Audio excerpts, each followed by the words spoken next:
আপনি কি ইসলামের ছায়াতলে প্রবেশ করতে চান? আমি বুঝতে পারছি না আপনি কেন আমাকে ইসলাম গ্রহণ করতে চাপ দিচ্ছেন। হ্যাঁ নাকি না? হাই, আমার নাম মনিরা। আমি খ্রিস্টান ও মুসলিম দুই ভিন্ন ধর্মীয় পরিবারে জন্মেছি। আমার মা ছিলেন খ্রিস্টান এবং আমার বাবা মুসলিম, কিন্তু যখন আমার ইসলাম শেখার প্রয়োজন ছিল তখন বাবা আমার কাছে ছিলেন না। তাই আমার মা আমাকে খ্রিস্টান বানিয়েছেন। তিনি আমাকে যা পারতেন শিখিয়েছেন, কিন্তু আমি এখনও জানি না কি বেছে নেব। আমার বাবা মুসলিম এবং আমাকেও মুসলিম হতে হবে, কিন্তু কেউ আমাকে জোর করছে না। আমি শুধু মুসলিমদের ব্যাপারে জানতে চাই। বোন একটি প্রশ্ন করেছেন যে বাবা ছিলেন একজন মুসলিম। বোন, আপনার কি কোনো প্রশ্ন আছে? আমার মা বলেন যে জান্নাতে মুসলিমদের মতে পুরুষরা ৭২ জন নারী পায়, হুর হুর? হুর কিন্তু খ্রিস্টান ধর্মে আমরা আমাদের পরিবারের সাথে স্বর্গে যাই। আর আমি জানতে চাই মুসলিম ধর্মে নারীদের জন্য জান্নাত কেমন। বোন বললেন যে বাবা ছিলেন একজন মুসলিম, মা একজন খ্রিস্টান। আপনার মা আপনাকে বড় করেছেন, ঠিক? হ্যাঁ। তো আপনি কি আপনার বাবার সাথে যোগাযোগ রাখেন নাকি রাখেন না? বাবার সাথে যোগাযোগ রাখেন নাকি রাখেন না? আমার মা। তার মানে আপনি আপনার মায়ের সাথে থাকেন, বাবার সাথে নয়? না। বোন বললেন যে বাবা ছিলেন একজন মুসলিম, মা একজন খ্রিস্টান, কিন্তু মা তাকে বড় করেছেন, তিনি মায়ের সাথে বেশি থাকেন এবং মা তাকে খ্রিস্টান বানিয়েছেন। তাই এখন তিনি বিভ্রান্ত। মা বলেছেন যে মুসলিমরা জান্নাতে গেলে তারা ৭২ জন হুর পায়, পুরুষরা ৭২ জন নারী পায়। নারীরা কি পাবে? হ্যাঁ। তো আপনার প্রথম প্রশ্ন অনুযায়ী আমি আপনার দ্বিতীয় প্রশ্নের উত্তর আগে দিচ্ছি এবং তারপর আপনার প্রথম প্রশ্নে ফিরে আসব। দ্বিতীয় প্রশ্ন হচ্ছে, পুরুষরা জান্নাতে গেলে তারা ৭২ জন হুর পাবে, তাহলে নারীরা কি পাবে? হ্যাঁ। এই একই প্রশ্ন হযরত আয়েশা রাদিয়াল্লাহু আনহাকেও করা হয়েছিল, যিনি নবীর স্ত্রী। তখন নবীর স্ত্রী উত্তর দিয়েছিলেন যে নারীরা তাই পাবে যা তাদের অন্তর কখনো কামনা করেনি, যা তাদের চোখ কখনো দেখেনি, যা তাদের কান কখনো শোনেনি। তার মানে ইনশাআল্লাহ আপনারা সমপরিমাণ কিছু পাবেন যা আপনাদের অন্তর কখনো কামনা করেনি, যা আপনাদের চোখ কখনো দেখেনি, যা তাদের কান কখনো শোনেনি। তাই ইনশাআল্লাহ যদি আপনি জান্নাতে যান, আপনি ভালো কিছুই পাবেন, যা পেয়ে ইনশাআল্লাহ আপনি সন্তুষ্ট হবেন। কিন্তু প্রশ্ন হলো, সবার আগে আপনাকে জান্নাতে প্রবেশ করতে হবে। যদি আপনি জান্নাতে না যান, তবে সেই ভালো জিনিসটি পাবেন না। আর আপনি যে নিয়মের কথা বলছেন যে আপনার মা খ্রিস্টান, বাবা মুসলিম, আপনি বিভ্রান্ত। আমি একটু আগে ভাইকে যে সূত্রটা দিয়েছিলাম সেটা আপনার ক্ষেত্রেও প্রযোজ্য। অন্তত সেটা মানুন যা উভয় ধর্মেই এক। উভয় ধর্মগ্রন্থ কোরআন এবং বাইবেলে যা কমন, অন্তত সেটা মেনে চলুন। বাইবেলের কোথাও বলা নেই যে যিশু ঈশ্বর। বোন, আপনি কি বিশ্বাস করেন যিশু ঈশ্বর? না। খুব ভালো, কারণ বাইবেলের কোথাও বলা নেই, সম্পূর্ণ বাইবেলে একটিও পরিষ্কার বাক্য নেই যেখানে যীশুখ্রিস্ট আলাইহিস সালাম নিজে বলেছেন যে আমি ঈশ্বর বা আমার উপাসনা করো। আমরা বিশ্বাস করি ইসলাম হলো একমাত্র অখ্রিস্টান ধর্ম যা যীশুখ্রিস্ট আলাইহিস সালামের উপর বিশ্বাস করাকে ঈমানের অঙ্গ মনে করে। তাই আপনাকে যীশুখ্রিস্ট আলাইহিস সালামে বিশ্বাস করতে হবে, কিন্তু আমরা বিশ্বাস করি তিনি ছিলেন ঈশ্বরের অন্যতম শক্তিশালী একজন রাসূল। বাইবেল বলে ঈশ্বর এক। যীশুখ্রিস্ট আলাইহিস সালাম বলেছিলেন, এটি গসপেল অফ মার্কের ১২ নম্বর অধ্যায়ের ২৯ নম্বর আয়াতে উল্লেখ আছে। সেখানে বলা হয়েছে, שמע ইসরাঈল আদনাহিন আদনাই খাদ, অর্থাৎ শোনো ও ইসরাইল, প্রভু আমাদের ঈশ্বর হলেন একমাত্র প্রভু। আপনি যদি বাইবেল পড়েন, সেখানে মুহাম্মদ সাল্লাল্লাহু আলাইহি সাল্লামের ভবিষ্যৎবাণী সম্পর্কে উল্লেখ আছে। মুহাম্মদ সাল্লাল্লাহু আলাইহি সাল্লামের ভবিষ্যৎবাণী ওল্ড টেস্টামেন্ট এবং নিউ টেস্টামেন্ট উভয় জায়গাতে উল্লেখ আছে। বিস্তারিত বলার মতো সময় আমার হাতে নেই, আমি শুধু রেফারেন্সগুলো দেব। It's mentioned in the book of Deuteronomy, chapter number 18, verse number 18. Muhammad সাল্লাল্লাহু আলাইহি সাল্লামের আগমনের কথা উল্লেখ আছে। In the book of Deuteronomy, chapter number 18, verse number 19. In the book of Isaiah, chapter number 29, verse number 12. In the Song of Solomon, chapter number 5, verse number 16. নবী মুহাম্মদ সাল্লাল্লাহু আলাইহি সাল্লামের নাম উল্লেখ করা হয়েছে। এমনকি নিউ টেস্টামেন্টেও তার ভবিষ্যৎবাণী করা হয়েছে। In the Gospel of John, chapter number 14, verse number 16. In the Gospel of John, chapter 15, verse number 26. In the Gospel of John, chapter number 16, verse number 7. অনেক জায়গায় আমি আপনাকে মাত্র একটি রেফারেন্স দিচ্ছি।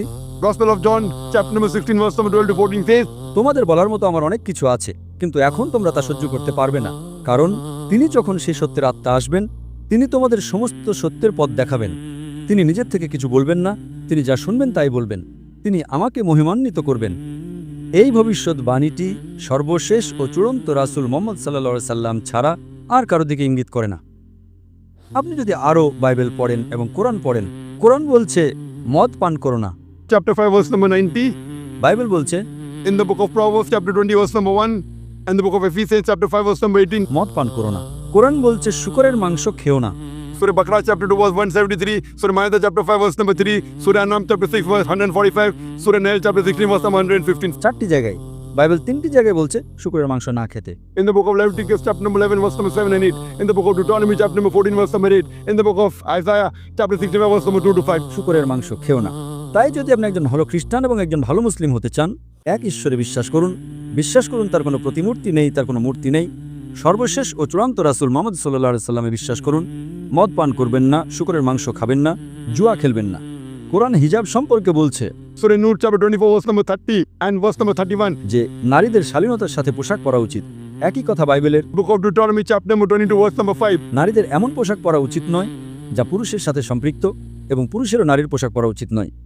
It's mentioned in the 1 Timothy chapter number 2 verse number 9.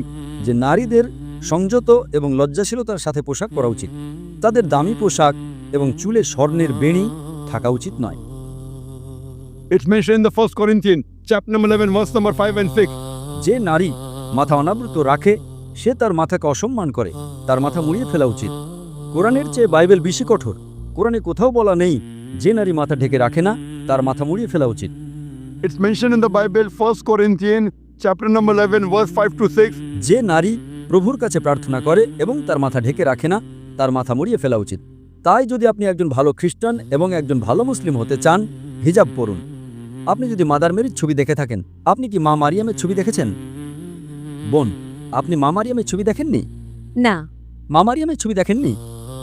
মা মারিয়াম যীশু খ্রিস্টের মা। হ্যাঁ, আমি তাকে দেখেছি। আপনার মা কি আপনাকে দেখাননি? হ্যাঁ। আপনি কি জানেন তিনি পুরোপুরি আবৃত থাকেন? তার পুরো শরীর ঢাকা থাকে শুধু মুখমণ্ডল এবং হাতের কবজি ছাড়া। তাই আপনি একই পোশাক পরুন বোন, মা মারিয়ামের পোশাক পরুন। আপনি একজন ভালো খ্রিস্টান এবং সেই সাথে একজন ভালো মুসলিমও হবেন। তাই কোনো বিভ্রান্তি নেই। অন্তত যা সাধারণ তা মেনে চলুন। যীশু খ্রিস্ট আলাইহিস সালাম বলেছিলেন, তোমাদের বলার মতো আমার অনেক কিছু আছে, কিন্তু এখন তোমরা তা সহ্য করতে পারবে না, কারণ তিনি যখন সেই সত্যের আত্মা আসবেন তিনি তোমাদের সমস্ত সত্যের পথ দেখাবেন। এখানে মুহাম্মদ সাল্লাল্লাহু আলাইহি ওয়াসাল্লামের কথাই বলা হচ্ছে। এখন নবী মুহাম্মদ সাল্লাল্লাহু আলাইহি ওয়াসাল্লাম ইতিমধ্যেই চলে এসেছেন, তার কাছে কোরআন নাজিল হয়েছিল। আপনি কোরআন এবং সর্বশেষ ও চূড়ান্ত রাসূলের সহিহ হাদিস পড়ুন। আপনি একজন খুব ভালো খ্রিস্টান এবং একজন খুব ভালো মুসলিমও হবেন বোন, আপনি কি বিশ্বাস করেন ঈশ্বর একজন? হ্যাঁ। আপনি কি বিশ্বাস করেন যিশু ঈশ্বর? না। আপনি কি বিশ্বাস করেন নবী মুহাম্মদ সাল্লাল্লাহু আলাইহি ওয়াসাল্লাম ঈশ্বরের একজন রাসূল? হ্যাঁ। মাশাআল্লাহ। তাহলে অন্তত আপনি ইসলামের মৌলিক নীতিগুলোর সাথে একমত। তাহলে আপনি কি শাহাদা পাঠ করতে চান? আপনি কি ইসলামের ছায়াতলে প্রবেশ করতে চান? আমাকে এখনো চিন্তা করতে হবে। যদি আপনি বিশ্বাস করেন ঈশ্বর এক, যদি বিশ্বাস করেন নবী মুহাম্মদ সাল্লাল্লাহু আলাইহি ওয়াসাল্লাম ঈশ্বরের একজন রাসূল, যদি বিশ্বাস করেন যিশু ঈশ্বর নন, তাহলে আপনি প্রবেশ করতে পারেন। বাকি বিষয়গুলো আপনার কাছে পরিষ্কার হয়ে যাবে। স্কুলে ভর্তি হন, তারপর আপনি আরো অনেক কিছু শিখতে পারবেন। কিন্তু যদি আপনি 100% নিশ্চিত হন যে ঈশ্বর এক, যদি 100% নিশ্চিত হন যিশু ঈশ্বর নন, যদি 100% নিশ্চিত হন যে নবী মুহাম্মদ সাল্লাল্লাহু আলাইহি ওয়াসাল্লাম ঈশ্বরের একজন রাসূল, তাহলে মুসলিম হওয়ার জন্য এটাই আপনার প্রাথমিক আবশ্যকতা। এবং তারপর পরবর্তীতে আপনি হিজাব করতে পারেন, সালাত আদায় করতে পারেন, শুরু করতে পারেন ধীরে ধীরে।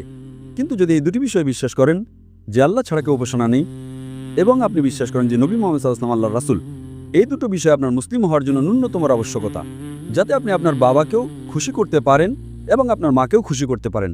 আপনি কি আপনার বাবা এবং মা দুজনকে খুশি করতে চান না? হ্যাঁ। তাহলে যদি আপনি বিশ্বাস করেন যে শুধুমাত্র একজন ঈশ্বরই আছেন এবং আপনি বিশ্বাস করেন নবী মুহাম্মদ সাল্লাল্লাহু আলাইহি ওয়াসাল্লাম হলেন রাসূল, তাহলে আপনি কেন ইসলামের ছায়াতলে প্রবেশ করতে চাইছেন না? কারণ আমি এ ব্যাপারে খুব বেশি জানি না। আমার মা খ্রিস্টান, বাবা মুসলিম, আমি কাউকে কষ্ট দিতে চাই না। ঠিক আছে, যখন স্কুলে ভর্তি হন আপনি জানেন না দশম শ্রেণীতে কি পড়ানো হয়? আপনি কি জানেন? হ্যাঁ নাকি না? যখন আপনি স্কুলে ভর্তি হন, যখন আপনি নার্সারিতে যান, আপনি আরও শিখবেন। যতক্ষণ আপনি রাজি আছেন যে ঠিক আছে এখন আপনি স্কুলে ভর্তি হলে আপনি স্কুলের সময়সূচি মেনে চলতে রাজি আছেন, মৌলিক নিয়মগুলো মেনে চলতে রাজি আছেন, এবং তারপর আপনি আরও বেশি বেশি শিখতে শুরু করবেন। তো এখানে যদি আপনি মৌলিক নিয়মগুলোর সাথে একমত হন যে ঈশ্বর এক, যিশু ঈশ্বর নন, তিনি ঈশ্বরের একজন রাসূল, এবং নবী মুহাম্মদ সাল্লাল্লাহু আলাইহি ওয়াসাল্লাম ঈশ্বরের একজন রাসূল, এগুলো হলো প্রাথমিক আবশ্যকতা। পরবর্তীতে আপনি যত বেশি বেশি জ্ঞান অর্জন করতে থাকবেন, আপনার আমল বাড়তে থাকবে। আপনি একজন ভালো খ্রিস্টান এবং সেই সাথে একজন ভালো মুসলিমও হবেন বোন। এতে সময় লাগবে, কিন্তু মৌলিক বিষয়গুলো যদি আপনি ভালো করে জানেন, আমি মনে করি আপনার দলে প্রবেশ করা উচিত, এবং তারপর আল্লাহ আপনাকে আরও মেনে চলতে সাহায্য করবেন। বোন, আপনি কি ইসলাম গ্রহণ করতে চান? এখন না। ঠিক আছে, ইনশাল্লাহ বাড়িতে যান, এটা নিয়ে চিন্তা করুন আর নিশ্চিত হন। একবার নিশ্চিত হলে দ্রুত প্রবেশ করুন। আপনি জানেন না আপনি কতদিন বাঁচবেন। একেবারে না হওয়ার চেয়ে দেরিতে হওয়া ভালো। আর আপনি জানেন না আপনি কতদিন বাঁচবেন। তাই আমার আপনার অনুরোধ, আপনি বাড়িতে যান, আরও গবেষণা করুন, আরও পড়াশোনা করুন এবং যত দ্রুত আপনি নিশ্চিত হবেন আপনি ইসলামের ছায়াতলে আসুন, যাতে আপনি জান্নাতে যেতে পারেন, আপনি স্বর্গে যেতে পারেন। অন্যথায় আপনি জান্নাতে যাবেন না। আশা করি উত্তরটা পেয়েছেন।